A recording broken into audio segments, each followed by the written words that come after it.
Welcome to Leaders Lift, the podcast for anyone looking to improve their lives, get more out of life, leadership development. I know that sounds like a lot of things, but lately I've been focused a lot on helping us as individuals get more out of life, regardless of the situations that we may be in. So I'm your host, Greg Cunningham, and I'm grateful to be here today. Last week, I talked about trying to be more deliberate either during, if you can do more than just survive, or right after going through a tough experience. Now, one of the reasons for this is some of the things I've been through in the last year and I'm going through currently, they relate to this. So over the last week or so, I've been thinking and wrestling with a few related topics. And what I'd like to do today is just spend a few minutes talking about the impact of trying to force things or staying in our comfort zone, two opposites. That's something I've talked about in the past. Balancing self-care with everything else in life. And then for those that are like me, trying to overcome the guilt that inevitably comes when I'm not going all out all the time. So I'd like to try and tie all of those topics together, and I hope you'll stick with me through the end of this episode. Now, before I really just dive in, just a reminder to do all of the things like share this podcast, get the word out so others can benefit from this as well. And I'd love to get your feedback on what I could do to improve the content, the quality, the type, what topics you'd like to see me cover. And I'm also trying to do a little bit more on YouTube. I'm enjoying doing some video snippets, so I'm going to try and put 2 or 3 videos up each week related to the episode and maybe some stuff that's not related. So check out Leaders Lift on YouTube as well. Now, one other thing before I start in on today's topic, I did get some feedback from a listener this last week, and the main reason they reached out is they said that the concept of looking for opportunities for course correction really resonated. Now, that's something I've talked about quite a bit, but I think that's important, especially when we go through hard times, which is kind of what these last few episodes have been about. But we really should be looking at, are there minor or sometimes major course corrections that we want to make that will help us eventually get more out of life? Just something to think about. Now, this listener also said that they like that I'm helping people relate to me by sharing personal experiences. Now, I will say that sometimes I feel like maybe I share too many personal experiences, but that's what I have to go off of. I've been through quite a bit in life. Definitely don't have as many experiences as a lot of other people, but I really would like for people to learn from my experiences. So, I don't know. If I'm sharing too much, let me know. But someday I hope to get back to more non-situational topics, meaning I've got a whole list of things that I want to cover that aren't related to whatever's going on right now in my life or in the world. But sometimes this is the way life goes. Now, I'd also love to get your feedback. If you have anything, like I said, you want me to cover, or if you just want to provide feedback on an episode, and you can go to www.mountaineboconsulting, that's mtneboconsulting.com/LL feedback. It's a new feedback page I put up there, pretty simple. Fill it out, send it in to me, and I'll be able to take a look at it. And you can find a link to that feedback form in my show notes. Okay, let's dive in for today. Like I said, I want to talk about forcing things versus staying in our comfort zone. Then I want to talk about balancing self-care with everything else that's going on in life. And then I want to talk about how maybe we can get better at dealing with the guilt that comes if you're like me and you're not going all out all the time. So first, forcing things versus staying in our comfort zone. Now, what do I mean by this? Forcing things is really that approach where we're just going to slam it in. We're going to take that square peg and we're going to jam it into a round hole. And if we have to get a hammer, we're going to do that as well. It's the concept of I'm going to go fast, I'm going to go hard, and I'm going to make this work no matter what else is going on in life. And then the staying in our comfort zone is the opposite, right? I'm just going to sit back. It's comfortable. It's easy. I'm not going to push things. I'm not going to stretch. None of those kinds of things. I just want to stay there. Now, if I think about examples of working out, I've done some of both of these, right? I mean, there's times when I want to take my e-bike out and turn the pedal assist all the way up to 5 and basically pedal once every 200 yards or whatever it takes me to get around there. That's that concept of staying in our comfort zone. Or if you think about training for a long race or something like that, as, yeah, I'm pretty good right now. I can run a mile in I don't know, 8 minutes, whatever it is, right?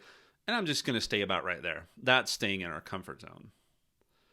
Then on the flip side, there's this concept of forcing things, right? If I keep on that workout analogy, I remember in high school at one point, we were doing what we called a fun run for a fundraiser. And for every mile we ran, we raised so much money and got kind of competitive there. And I remember how hard I forced myself to keep going and going and going. This was at the beginning of the wrestling season, not at the end. So I was not in as good a shape as I was going to be. And I was pretty sick and worn out when that got done. So that's not a good extreme either. And so that's kind of forcing it, right? I'm going to do this no matter what the cost is. So let me give you, like I said, just a couple of personal stories here. Again, I don't know if this helps or not, but last week after my dad passed, I was kind of struggling but I had a piece of consulting work that I wanted to try and get done. And this is an example of forcing it. And I was trying to do some pretty not deep, but fairly complex calculations. And I needed to make sure the methodology was right. And so I did all of that. And then Monday I shared some of that with a client. And then when I went back Wednesday, after things had settled down a little bit more, I realized that wasn't sure I had the methodology correct. Now we're still trying to work through this. But this is a good example of not trying to force things when probably you aren't in the right state of mind or it's not the best opportunity to do that. I definitely was not in the right mindset to be doing that kind of consulting work for a client. And so sometimes even some of our normal activities might be forcing him. I mean, normally putting together a spreadsheet and making sure calculations are good to go is not something I struggle with. So that's an example of forcing it. Now, the result of that is now I had to go back and I've had to work through it, and we're trying to figure out what methodology is correct. But that's not the kind of thing that I like to do. It's not what I want to present to my clients. I want things to be accurate.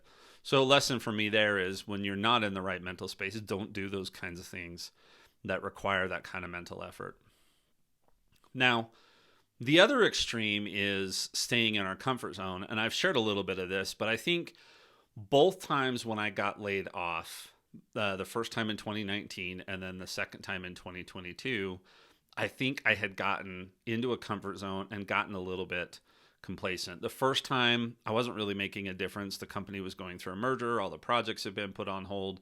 Really, all I was doing was fiddling around with one project that I had and stepping in every once in a while. But it was hard. I wasn't really in there making a difference, but I didn't realize that I was just being complacent. I didn't realize that it was time for me to move on until I got laid off and realized, wow, that wasn't a great opportunity for me. Now, the second time I got laid off, I didn't realize how it was impacting my health. I was comfortable just getting up, doing the work. I mean, I could do the work. I wasn't having to work 60 hours a week, but I didn't realize how it was impacting the stress and the other people in my life. And so again, I was in my comfort zone. And what I couldn't see in either of these scenarios is the negative impact that they were both having.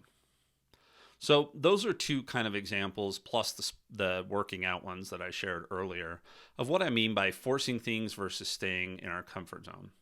So the problem with forcing things, and you probably noticed this from those examples, is number one, we make mistakes. Number two, it really hurts when you kick a brick wall. And then probably the third and maybe the biggest one is if you force things too much, you're going to end up on the wrong path. You're going to have to course correct. Big or little, don't know which, depends on the situation. But you just end up going in a direction that you probably didn't need to go in. And you actually may do more damage than sitting back a little bit. So, sometimes I've told this story how sometimes when I think, I'm going to go in and try and fix something, I end up doing more damage to whatever I'm trying to fix than in the first place. And a lot of times I do that when I'm rushing or when I'm not thinking through it or when I just spur of the moment decided, I got to tackle this right now. So we can force things, like I said, we can make mistakes, and we can really do damage to that path that we're on and force a longer term course correction or make things more work than what they needed to be in the first place. Now, the flip side of that is that the problem with staying in our comfort zone is that we don't grow. If I think about the first time, especially that I was laid off, I wasn't growing at all. Right. I was just I was learning some stuff, but from a professional standpoint, I didn't have a lot of leadership going on. I was just kind of doing what needed to be done and I wasn't going anywhere. So that's number one, no growth. Number two is we may not see the train wreck that is coming. And that was the problem in my second time I got laid off, is that my health was suffering and other people could see it, but I couldn't see that coming. And I think if I had continued on that path, there might have been some serious ramifications to both my mental and my physical health. So when we get in that comfort zone and we just sit back or kick back and relax, then it's hard to see that. So what do? We need to find a good middle ground. And this is something that even a year after being laid off, I think I'm still struggling with a little bit because I still want to go all out. And what I'm finding is that with all of these things that I've gone through over the past year, which I mentioned most of in the last episode, you can go back to that if you want, is I just don't have the same capacity that I used to have. I can't, all out for me right now is not as much as all out used to be. So that's the number one thing that you may need to do, which is you may need to rebuild your capacity to push forward, rebuild up what that maximum is. Now, this is very similar to building up lung or muscle capacity. If you've been injured and you go back to lifting weights, you don't jump right back to where you were before. You've got to build back up to that capacity. And that same thing goes with our lives. How much can we handle? How much can we do? Especially if you've gone through a series of tough times where you may need to take it easy or you've had to back off. So I know I've been sick for the last couple of weeks, and so I haven't got out and gotten on as many bike rides as I normally would. I can't just go back out and assume I'm going to be able to climb like I used to at high elevations. I'm going to have to rebuild my lung capacity. So that's number one. Think about how you're going to rebuild your capacity to push forward. Number two is be careful in making extreme changes. Again, if we're trying to find a good middle ground, we don't want to just jump right in. And if I haven't been running for 6 weeks, I don't want to say on day one, I'm going to go out and run a marathon. Probably not a good idea. But I also don't want to say I'm going to go out and just walk around the block when I'm capable of doing much more. There's got to be some middle ground there. So don't make extreme changes. Be deliberate about them and make sure that those changes that you're going to make are going to get you where you want to go. Then be willing to experiment with things that will not make or break your life. So I told the story about the consulting stuff last week, right? What I should have kept doing, which is what I had been doing a little bit of the day after, or the couple of days after my father passed, was I was doing things that really wouldn't have, they really wouldn't have made a difference whether I made a mistake or not. So I was working on some graphic images for the YouTube channel and, some of those kinds of things, or I got my new phone last week and was setting it up. So those are the kinds of things that aren't going to make or break it, versus if I had really gotten things wrong and done a bad job for my client, that could have jeopardized my relationship with them. So be willing to experiment with things that won't make or break your life to help you build up that capacity. What are some things I can be working on right now? And then I'm sure you've got another list of things that you can do to try and find that good middle ground between forcing things and being complacent. And I'd love to hear what they are. So again, use the feedback form, use the link in the show notes, and let me know what that is. Now, the second topic for today is this concept of balancing self-care and everything else in life. And I've got to admit, I have really, really struggled with this over the last several months. And more so than in the past, and I struggled with it then even. But this has really been a struggle for the last several months. So let me just recap what I've said about a few of the things that I've said about this in the past. If you want to go more in depth, go back to episode 18. That would actually be a good refresher on this. One of the things, the first thing that I've said is, one, we have to prioritize self-care when we need it. And this is about your energy well, right? Finding ways to replenish your energy well. You draw from your well constantly. Others regularly draw from your energy well. And if that gets too low or is gone completely, then you're no good to you or anyone else. So prioritizing self-care is about finding ways to replenish that well. Now, sometimes you can do little things and that bumps your energy up a whole bit, but there's other times when you need big things, and figuring out when to do which kind is super important, right? Like, I know that I need to get back out now that I'm feeling better. I need to get back on a bike or back out for walks. And I'm going to figure that out starting today. I'm going to work on rebuilding up my fitness capacity so that I can do more of that. But then there are going to be some times where we just need vacation time, right? Or we just need downtime, or we need to set aside one type of task and leave it for a while and do something else, going back to that experimenting with things that are not going to make or break it, right? So we've got to prioritize self-care when we need it. We need to refill the well. Sometimes it's little things and sometimes it's big things. So remember those. But again, go back to episode 18 if you want to get more in-depth information on that. Now, similar to forcing versus comfort, right? Forcing things versus staying in our comfort zone, it's very easy to go to one extreme or the other. We can do no self-care and just try and power through it, rub some dirt on it, right? Or we can do way too much self-care and become complacent or idle or so self-focused that anything outside of what is most fun or easiest or whatever it is at the moment for us, everything else besides that gets put to the wayside. So we don't want to go to extremes on either one of those either. Again, we've got to find a good middle ground. Same things about forcing versus comfort zone apply here, which is experiment, build up your capacity, all of those kinds of things, okay? Now, some ideas about finding the right amount of self-care is, number one, you've got to be honest with yourself. Do you really need self-care or downtime? There are times when actually it can make things worse. If I think about my dad passing, yes, there was part of me that wanted to just mourn and all of those kinds of things. But then there's the other part of me that when I was just sitting around thinking about things and I knew all of this work that needed to be done, it just was making things worse. Now, again, I shouldn't have gone in and tried working on those calculations, but I could go in and do some other things, which is why for my other podcast, we redid the YouTube banner and the thumbnails and a whole bunch of stuff. And then I spent a lot of time playing with my cell phone last week too. So sometimes if you go in and focus on certain things and start doing some tasks, it can make things better. So you've got to be honest with yourself about that. Is this going to help or is this going to hurt? And that means we've got to be willing to do some evaluation.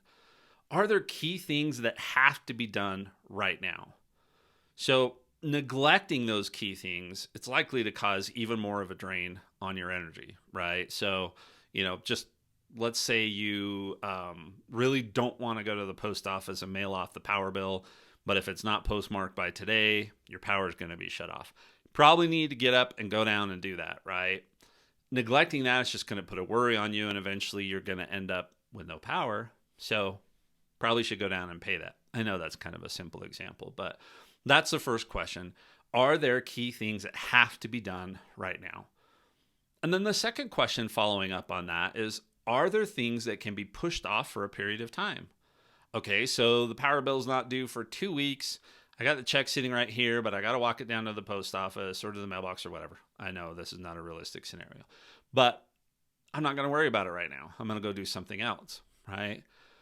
Are there things that can be pushed off for a period of time? And the follow-up to that is, what could I do in that period of time to help replenish, right? So, let's say I had a big deliverable coming up this week for my client, but it's not due till Friday, and my brain's just not there, and I need to do a little bit of activity to replenish the well. So instead of trying to work on that, I should probably go out and go for a bike ride or a walk or something to try and replenish a little bit of that energy rather than trying to dive into that assignment for my client. Now, these are all very, very individual and unique to you, right? And unique to the situation. And what may be okay to push aside right now, and another circumstance may not be okay to push aside. So you've got to think about that and evaluate these things. And again, like I always say, you need to be deliberate about the decisions you make and not just let things happen. Now, one of the other things that you can do that I wish I had done before I got laid off this last time is learn to ask somebody else for their perspective or ask them for help even. Asking, does it seem like I'm struggling, or am I neglecting any of the important things? Sometimes we can't see the tree for the forest, so we need to ask, right? I couldn't see some of those impacts that my last job were having on my mental and physical health, but others could, but I never asked, and they just assumed I was going to work through it.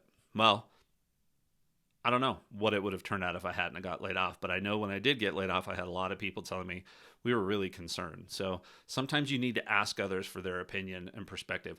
Now, make sure you ask someone you trust, someone that's going to understand you, that knows, what's the right balance for you, right?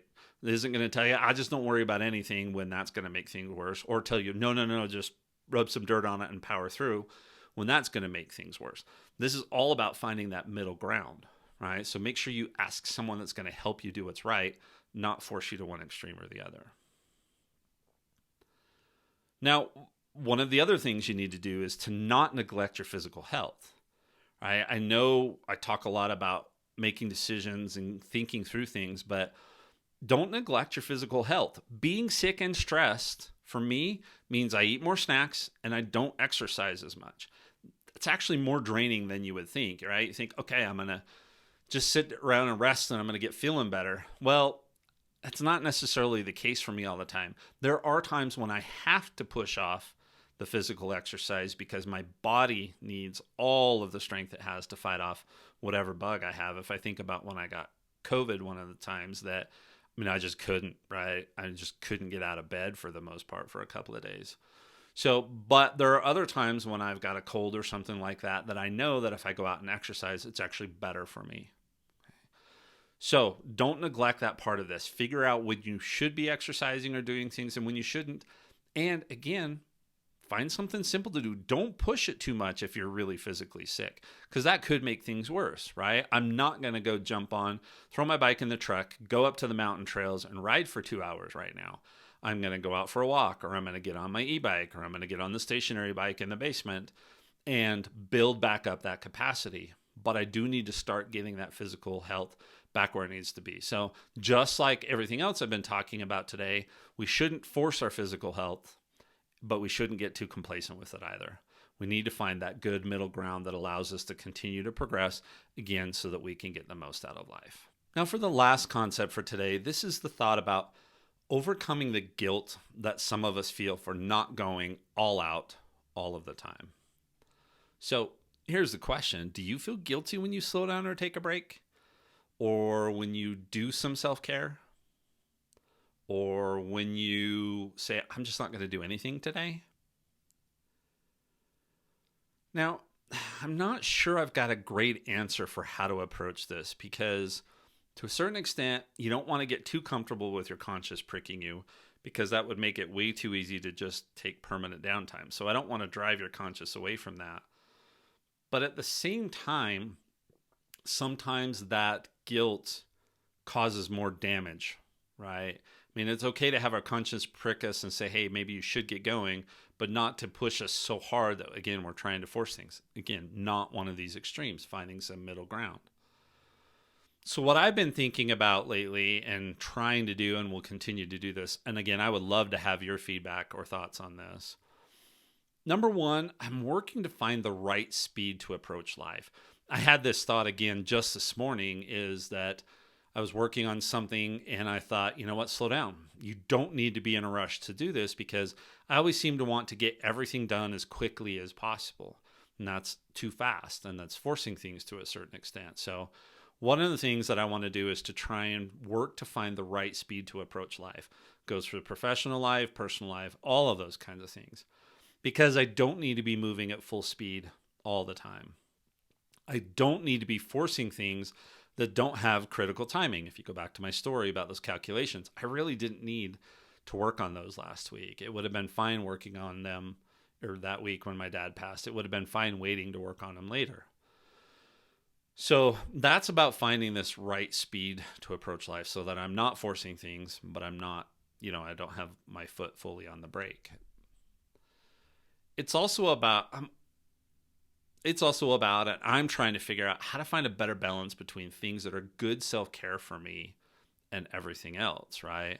So exercise, definitely after having been sick for a couple of weeks, I got to get back and exercise. It's got to happen super soon, like today, which I plan on doing. But then the second thing is finding meaningful things that I can do that still allow me to slow down and replenish. And so like I said last week, I was able to work on some podcast stuff that didn't really matter if I made mistakes, And that was replenishing. It got me excited about some of the podcast stuff and those kinds of things. And so because I'm not going to do good if I just say, well, I'm going to go play a full season of MLB The Show on my Switch. It's a game I like to play, but I play like a game at a time and then go on. If I said, I'm just going to spend all day playing that, not good. Or, I recently, while I was doing some stuff, had the Harry Potter series of movies running in the background. If I just said, all I'm going to do today is I'm going to put those on and play them all straight through, that would not be good for me. That is way too much self-care. So it turns into non-care, right? Because it would make things worse. So I need to find some meaningful things to do that will still allow me to slow down and replenish. So those are the two things, finding a balance and finding the right speed. Now, what I'm hoping these will help with is I'm hoping they'll help with this guilt, right? Number one, I hope that it allows me to do something meaningful that doesn't require 100% speed and capacity. There's definitely times when I need to go at full capacity, but other times when I want to be able to back off. And then doing that can also help me justify going out for a long bike ride or doing something more fun, like playing with my new cell phone, which also contributes to the tech podcast. But, right, if I can do these meaningful things when I'm a little bit more tired and don't have full capacity, but they require less or they're not quite as important, right? Then I can also say, well, I got enough done today. I can spend an hour out on my bike or doing something more fun. So, I want to be able to say something like, well, I got the critical things done first this AM, and that means I have less stress about deadlines, self-reliance, commitments, etc. And so if I take the next hour to do something for me, like go on a great bike ride, then that's even more replenishing. I won't feel like I left something important undone, and I should, in theory, come back and have more energy and be able to go back to things that are important. So this is that balance. I don't know if this last part makes sense, but really what I want to be able to do is be able to shift my mental state to say, yeah, I've gotten the things that I needed to get done today. I've got more things that I need to do, but it's okay in between to do a little bit of self-care, because when I come back, I'm going to be able to better tackle those things that need to get done. I think that's it for today. Now, these three topics are all related in my mind, and they're all about extremes. It's so easy to either be completely idle or going way too fast. To push through, rub some dirt on it, and do no self-care, or to do so much self-care that it causes more issues, and that allows the guilt to force us into the pushing too hard situation, which then makes things worse, and we go into this constant, vicious black hole, right? It's something that is a constant struggle in my life. And I tend to swing from one extreme to the other. It's not easy to find that midpoint and stay there. It usually starts by me forcing things and pushing too hard for too long, and then swinging clear to the opposite end and doing nothing meaningful because I've completely drained my well. So for me, this episode is partially about reminding myself of ways that I can be more deliberate and find a better balance, even if it's a balance that shifts as often as life does. What I hope is that maybe you can find something here that will help you. And then if you have an idea or something you do that I've not talked about, please use the feedback link in the show notes. I want to get better at this just like everybody else does. Well, thanks for sticking around to the end of the show. Don't forget to do all the things. Subscribe here on the podcast. Subscribe to the YouTube channel. Would love you to share out any of these things that you think can help. Follow me on Instagram. Leaders Lift out there. I'm putting out stuff. I'm also putting out some pretty cool pictures, just so you know, of that I'm taking with my new phone. But I'd love to have you do that so we can spread the word. Now, until next week, find some balance and help somebody else do the same.